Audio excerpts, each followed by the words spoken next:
আল্লাহর নবী বলেন, সালাসাতুন কদ হাররামাল্লাহু আলাইহিল জান্নাহ, তিন ব্যক্তি জান্নাতে যাবে না। এক, মুদমিনুল খামার, নিয়মিত নেশাদ্রব্য পানকারী। আল্লাহর নবী বলেন, কুল্লু মুস্কিরিন খামরুন ও কুল্লু মুস্কিরিন হারামুন, প্রত্যেক নেশাদ্রব্যই মদ এবং প্রত্যেক নেশাদ্রব্যই হারাম।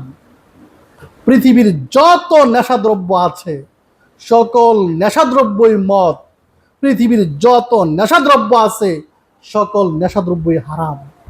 মদ, বিয়ার, গাঁজা, ফেন্সিডিল, ইয়াবা, বাবা, এলএসডি, তামাক, জর্দা, বিড়ি, গুল, যত নেশাদ্রব্য আছে সকল কিছুই মদ এবং সকল কিছুই হারাম।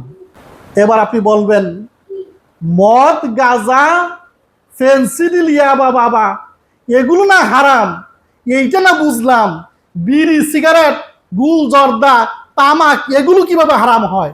এগুলো তো মসজিদের ইমাম সহ খায়।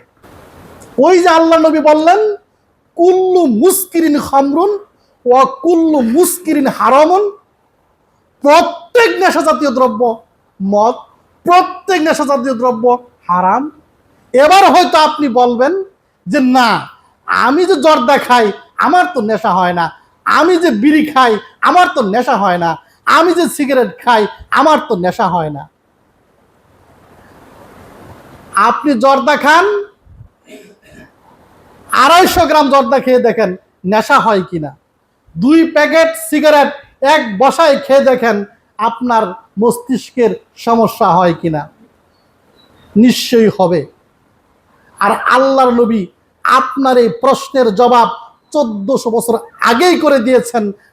আল্লাহর নবী বলেন, মান আসকারো কাসিরুহু ফা কলিলুহু হারাম, যেই জিনিস বেশি পরিমাণ খেলে নেশা হয়, যেই জিনিস বেশি পরিমাণ খেলে নেশা হয় তা অল্পও হারাম। 250 গ্রাম, হাফ কেজি জর্দা খেলে যদি আপনার নেশা হয়, আপনি যদি মাতাল হয়ে যান, তাহলে বুঝতে হবে তার একটা বিন্দু পরিমাণও হারাম। 2-3 প্যাকেট সিগারেট, বিড়ি খেলে যদি আপনার নেশা হয়, তাহলে বুঝতে হবে আপনার জন্য বিড়িতে একটা টান দেওয়াই হারাম। যদি অল্প খেলে নেশা না হলে সেটা যদি হালাল হয়ে যেত, অল্প খেলে নেশা হয় না তার জন্য যদি হালাল হয়ে যেত, তাহলে তো মদও হালাল হতো। কারণ একটু মদ খেলে তো নেশা হতে পারে না, একটু মদ খেলে তো নেশা হতে পারে না। বেশি মদ খেলেই নেশা হয়, বেশি মদ খেলে, বেশি গাঁজা খেলে নেশা হয়, যে জন্য মদ গাঁজা একটু পরিমাণও হারাম।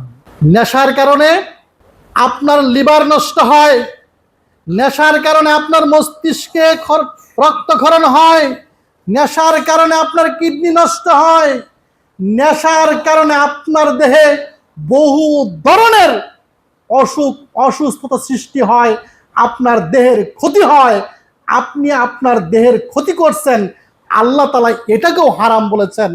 মহান আল্লাহ বলেন, ওয়ালা তুলকু বিআইদিকুম ইলা তাহলুকা, তুমি তোমার নিজের হাতে তুমি নিজে নিজে তোমার দেহকে তুমি ক্ষতি করতে পারো না।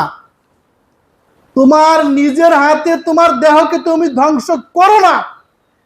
সুতরাং নিজের হাতে নিজে নিজে নিজেকে ধ্বংসের দিকে ঠেলে দেওয়া হারাম, মানে নেশাদ্রব্য পান করা হারাম, নেশাদ্রব্য পান করা হারাম। আজকে শহরে বন্দরে এই নেশাদ্রব্যের টাকার জোগাড় করতে গিয়ে আজকে ছিনতাই হয়, চুরি হয়, ডাকাতি হয়, খুন হয় এই নেশাদ্রব্যের টাকা জোগাড় করতে গিয়ে। সুতরাং সকল নেশাদ্রব্য থেকে আমাদেরকে বেঁচে থাকতে হবে।